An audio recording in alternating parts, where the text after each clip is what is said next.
पास question number 26 है। सबसे पहले सॉल्व करते हैं कि इसे 4dx divided by 1 plus 2x plus 1 whole square. अब ऐसे क्वेश्चन नंबर 1 कह देता हूँ कि ये 1 के इक्वल है। अब सिंपली मैं इसे 2x प्लस 1 को मैं इक्वल लेता हूँ कि ये इक्वल है let y is equal to 2x plus 1 के ये इक्वल है। अब सिंपली मैं dy का डेरिवेटिव लेता हूँ, dy ओवर dx, इस y का जब मैं डेरिवेटिव लूँगा तो इसका डेरिवेटिव 2 बनेगा, इसका डेरिवेटिव 1 होता है, प्लस कांस्टेंट का डेरिवेटिव 0 होता है, तो ये 2 के इक्वल होगा। अब simply dy is equal to 2dx के इक्वल होगा। अब हमें वैल्यू चाहिए dx की, तो यहाँ से dx की वैल्यू निकालें 1/2 dy is equal to dx के। अब सिंपली इसमें इक्वेशन नंबर 1 में पुट कर दें। जब इसे मैं इक्वेशन नंबर 1 में पुट करूँगा तो मेरे पास आंसर बनेगा 4 और dx किसके इक्वल था 1/2 dy के divided by 1 plus 2x plus 1 किसके इक्वल था y के, तो यहाँ y का से क्या लगेगा। अब ये 2 to the 4 is equal to 2 बचेगा, 2 कांस्टेंट है, उसे हम बाहर निकाल लेते हैं, divided by 1/1 plus y square d y के। अब ये फार्मूला होता है हमारे पास, यहाँ शो करवा दें कि 1/1 प्लस वाई स्क्वायर हो तो वो इक्वल होता है, अगर यह 1 हो, अगर फर्स्ट करें यहाँ मैं ए स्क्वायर लगा देता हूँ तो वो 1 इस एक स्क्वायर से दूर a tan इनवर्स y बटे a लिख देंगे, y divided by a plus c, ये हमारे पास फार्मूला है। सिंपली हमने ये फार्मूला यहाँ पर लगा देना है, तो लगाते हैं जी 2। तो इसका जब मैं फार्मूला लगाऊंगा तो कुछ इस तरह से लगेगा 1/1 tan इनवर्स ये 1 डिवाइडेड बाई ये y divided by 1 plus c के। अब सिंपली हम y की वैल्यू पुट कर दें और हमारा आंसर है 2 tan इनवर्स y की वैल्यू हमारे पास ऊपर दी गई थी, ऊपर हमने लेट किया था कि y equal to x plus 1 की, तो यहाँ पुट कर दें y की value 2x plus 1 plus c, ये हमारे पास आंसर है। ये हमारे पास क्वेश्चन नंबर 27 है। सबसे पहले हम क्वेश्चन नंबर 1 कहें दें, या आप इसे कुछ इस तरह से सॉल्व करें कि ये 1/60 dx divided by under root 1 का स्क्वायर नेगेटिव 3x का स्क्वायर, इसे लिखते हैं। अब इसे इक्वेशन नंबर 1 कह दें। जैसे ही हम इसे इक्वेशन नंबर 1 कह दिया, अब यहाँ हम y को लेट कर लेते हैं कि y हमारे पास इक्वल है ये 3x के। जैसे ही हम y का डेरिवेटिव लेंगे dy ओवर dx, कैसे 3x का डेरिवेटिव 3 होता है, तो यहाँ से हम वैल्यू निकाल लेते हैं कि dy is equal to 3dx की, हमें वैल्यू चाहिए dx की, तो यहाँ से dx की वैल्यू क्या बनेगी 1/3 dy is equal to dx के। सिंपली हम इसे पुट करते हैं इन 1 में, लेकिन 1 में पुट करने से पहले हम देखें कि हमारे पास जो है वो लिमिट दी गई है। लिमिट हमारे पास जो इक्वेशन दी गई थी वो x में, लिमिट भी हमारे पास x में है, तो हमने x से इक्वेशन को y में कन्वर्ट किया है, इसीलिए हमें लिमिट जो है y में कन्वर्ट करनी चाहिए। तो x lower limit x is equal to 0 है, x is equal to 0 lower limit पर y का आंसर क्या बनेगा, y is equal to 3 into 0, y is equal to 0 के आंसर। और अपर लिमिट 1/6 है, तो x इज़ इक्वल टू 1/6, तो 1/6 पर x का आंसर है, तो y का आंसर क्या होगा, y is equal to 3 into 1/6, तो y का आंसर हमारे पास 1/2 के इक्वल होगा। तो सिंपल अब हम इसे इक्वेशन नंबर 1 में पुट कर देते हैं। जैसे हम 1/0 को पुट करने से y का आंसर 0 ही बनता है, और उसके बाद 1/6 को पुट करने से y का आंसर जो हमारे पास बना 1/2 है, क्योंकि इक्वेशन को हम y की शक्ल में लिख रहे हैं, लिहाजा हमें लिमिट भी y की शक्ल में लिख रहे हैं। तो dx की वैल्यू हम पुट कर देते हैं, dx की वैल्यू हमने निकाली है, तो 1/3 dy के डिवाइडेड बाई 1 का स्क्वायर नेगेटिव 3x किसके इक्वल था y के, तो ये y का स्क्वायर होगा, नेगेटिव y का स्क्वायर। अब 1/3 को हम बाहर निकाल लेते हैं, क्योंकि ये कांस्टेंट है, 0 to 1/2 तो यहाँ पर 1/1² negative y square under root d y के। अब यहाँ पर हम साइन वाला फार्मूला यूज़ करेंगे, क्योंकि जब हमारे पास कोई वेरिएबल, कोई एक्स, कोई वाई, कोई जेड, कोई भी होगा, अगर वो नेगेटिव में होगा और कांस्टेंट पॉजिटिव में होगा तो हम वो फार्मूला इस्तेमाल करते हैं।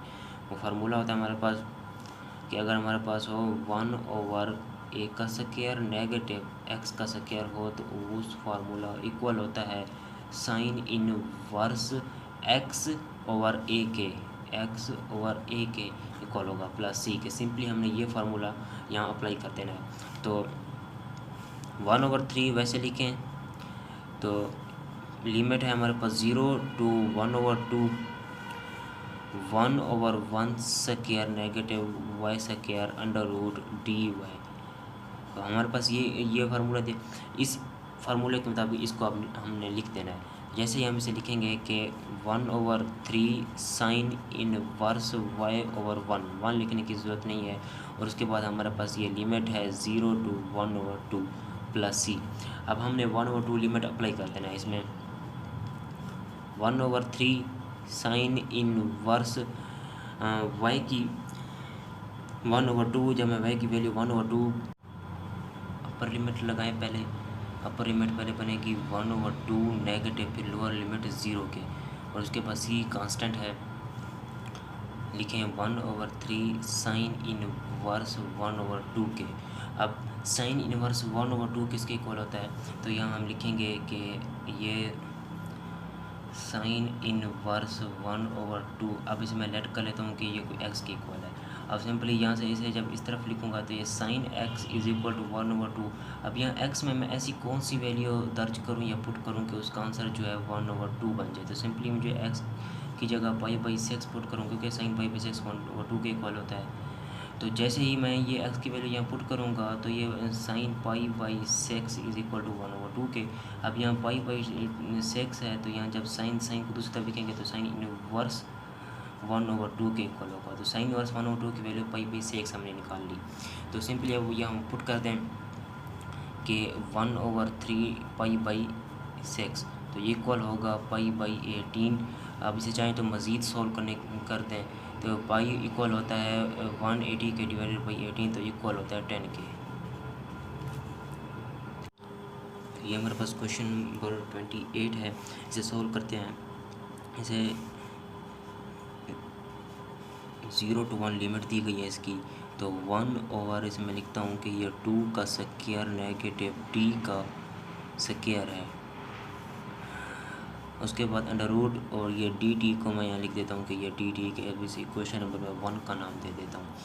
अब ये हमारे पास फार्मूला है जिसमें हमारे पास जो है ये वेरिएबल नेगेटिव है। जब वेरिएबल नेगेटिव में हो तो हमारे पास फार्मूला साइन वाला यूज़ होता है, साइन इनवर्स वाला, और उसके बाद हमारे पास कांस्टेंट पॉजिटिव में, तो ये फार्मूला यहाँ यूज़ होगा। आप यहाँ इसे शो करवाएँ 1/a square negative x square की अंडर रूट हो और यहाँ dx हो, तो वो इक्वल होगा sine inverse x/a plus c के।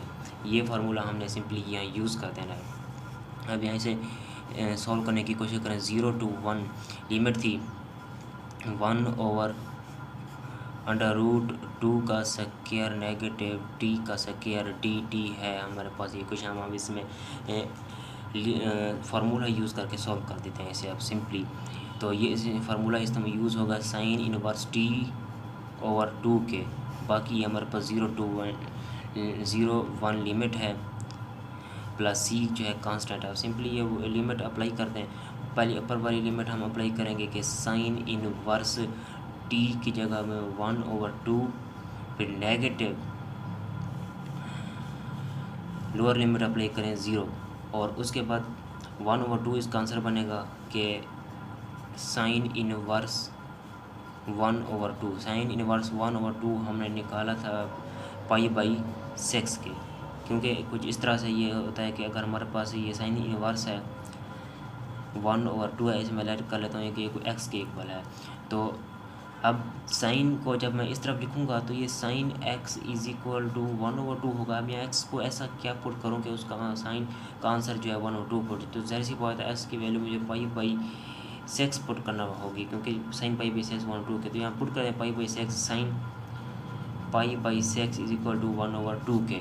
साइन पाई बाई सेक्स हमारे पास 1/2 है। अब यहाँ पाई बाई सेक्स को अलग करते हैं, साइन इनवर्स, यहाँ इनवर्स होगा तो 1/2, साइन इनवर्स 1/2 की वैल्यू हमने फाइंड करी पाई बाई सेक्स, तो यहाँ पाई बाई सेक्स जो है हमारे पास आंसर है। ये हमारे पास क्वेश्चन नंबर 29 है। सबसे पहले हमें रीअरेंज कर 2s divided by 1 square negative x square whole का स्क्वायर अंडर रूट। अब मैं इसे इक्वेशन नंबर 1 का नाम दे देता हूँ कि ये क्वेश्चन नंबर 1 में। अब मैं एस स्क्वायर को लेट कर लेता हूँ कि ये y के इक्वल है। लेट कर लिया जी, y is equal to s square. यहाँ मैं इसका डेरिवेटिव ले लेता हूँ, d y over d s is equal to 2s के। अब यहाँ से डी वाई की मैं वैल्यू निकालूंगा, d y is equal to 2s d s के। हमें वैल्यू चाहिए डी एस के, तो यहाँ से डी एस की वैल्यू निकालें 1/2s d y is equal to d s के। अब इसे इक्वेशन नंबर 1 में पुट कर दें। जैसे इसे मैं इक्वेशन नंबर 1 में पुट करूँगा तो मेरा आंसर निकल आएगा। तो देखें 2s डिवाइडेड बाई 1 का स्क्वायर है हमारे पास, तो इसे वैसे लिखें 1 स्क्वायर नेगेटिव s का स्क्वायर। s स्क्वायर हमने y कहा था, तो ये y का स्क्वायर बनेगा, अंडर रूट वैसे लिखें। और अब हमने मल्टीप्लाई करना, डी एस हमारा रहता था, डी एस की वैल्यू हमने निकाली थी कि वो 1/2s डी वाई के इक्वल था। 2s से 2s कैंसिल करते हैं। अब हमारे पास ये फार्मूला बन चुका है 1 ओवर, तो ये हमारे पास साइन इनवर्स वाला फार्मूला है कि 1/√1 नेगेटिव वेरिएबल का स्क्वायर डी वाई होगा, तो हम उसे लिखेंगे साइन इनवर्स y/1 के। तो ये y/1 प्लस सी है। अब हमने करना क्या है कि y की वैल्यू जस्ट पुट कर देनी है। जैसे हम y की, क्योंकि अगर हमारे पास यहाँ लिमिट होती तो हम लिमिट अप्लाई कर देते हैं डायरेक्ट, लिमिट नहीं है हमारे पास तो हम y की वैल्यू पुट कर देते हैं। तो जैसे ही हम y की वैल्यू पुट करेंगे हमारा आंसर निकल आएगा। तो ये y हमारे पास इक्वल था s स्क्वायर के, तो s square plus c answer. तो ये हमारे पास क्वेश्चन नंबर 38 है। सबसे पहले हम इजी कर लेते हैं। 2dx डिवाइडेड बाई x है, वैसे लिखें x को, और under root 1 negative 4 log square x है, तो इसे 2 log x होल का स्क्वायर लिख दें। तो जब इसका मैं स्क्वायर खोलूँगा तो ये 4 log x का स्क्वायर होगा। जो अब इसे मैं इक्वेशन नंबर 1 का नाम दे देता हूँ। तो यहाँ से मैं 2 log x को लेट कर लेता हूँ कि ये y के इक्वल है, y is equal to 2 log x। अब सिंपली मैं y का डेरिवेटिव ले लेता हूँ, d y over d x is equal to 2 constant है वैसे रहेगा, और उसके बाद log x का डेरिवेटिव, log x का डेरिवेटिव हमारे पास 1/x होता है। तो यहाँ से मैं d y is equal to 2/x d x होगा। डी एक्स यहाँ दूसरी तरफ लाएंगे तो ये मल्टीप्लाई होगा। अब हमें वैल्यू चाहिए डी एक्स की, तो यहाँ डी एक्स की मैं वैल्यू निकालने की कोशिश करता हूँ। ये तो इस दूसरी तरफ लिखेंगे तो ये x/2 होगा। D y is equal to d x की। अब हमने डी एक्स की वैल्यू फाइंड कर ली है। अब हमें इसे इक्वेशन नंबर 1 में पुट कर देंगे। जैसे हम इसे इक्वेशन नंबर 1 में पुट करेंगे तो हमारे पास आंसर निकलने के करीब 2/x, देखें अब 1 अंडर रूट है 1 नेगेटिव 2 log x को हमने क्या कहा था y, तो ये y का स्क्वायर बन जाएगा। और उसके बाद डी एक्स को हमने यहाँ फाइंड आउट किया है कि वो इक्वल है x/2 के और ये डी वाई के। अब देखें ये 2 से 2 कैंसिल होता है और ये x से x कैंसिल होता है, बाकी हमारे पास जो बचेगा वो हमारा फार्मूले में यूज़ होगा। ये देखें 1/1 negative y square under root d y के। अब 1/1 माइनस वाई स्क्वायर है, तो ये साइन इनवर्स वाला फार्मूला यहाँ यूज़ होता है, तो इक्वल होगा साइन इनवर्स y/1 के प्लस सी के। तो यहाँ से y की वैल्यू पुट कर देते हैं। y की वैल्यू हमने ऊपर फाइंड आउट की थी कि y इक्वल था 2 log x से, तो 2 log x y की जगह मैं यहाँ वैल्यू पुट कर देता हूँ कि साइन इनवर्स y की वैल्यू थी हमारे पास 2 log x प्लस सी। अगर लिमिट होती तो हम डायरेक्ट लिमिट पुट कर देते, वैल्यू पुट करने की बजाय लिमिट पुट करके आंसर निकाल देते।